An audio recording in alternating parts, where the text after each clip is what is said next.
La Porte Sainte, vous verrez les bâtons cet après-midi. Je vous l'explique en 2 minutes. C'est un rite, peut-être que l'abbé vous en a déjà peut-être parlé. C'est un rite qui est repris aux Juifs. Pour les Juifs, c'est tous les 50 ans.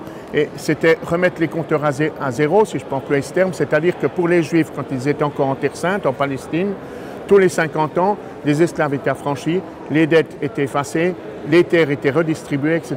et les péchés remis. Pour l'Église catholique, on va conserver que l'aspect spirituel. C'était impossible d'imposer, bien sûr, l'aspect matériel.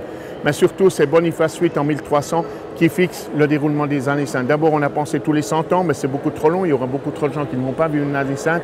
Après, on se dit 50 et en fin de compte, on en vient à 25 ans.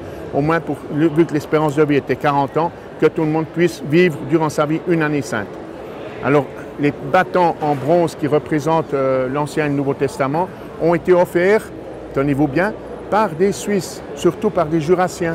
C'est l'évêque de Bâle qui organise une collecte en 1950 et à ce qui paraît, les Jurassiens ont été très généreux pour offrir les bâtons de cette porte.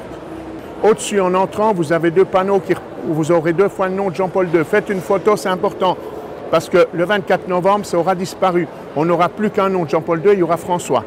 C'est le dernier et l'avant-dernier, celui qui a ouvert, fermé la porte sainte, et comme c'est répété 2 fois, Jean-Paul II était un des rares papes qui a ouvert et fermé une porte sainte 2 fois durant son pontificat.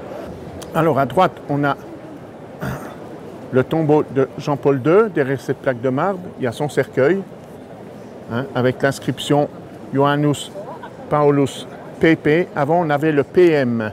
Le PM qui voulait dire Pontife Maximus. Pontife Maximus, c'était le titre romain, le grand pontife.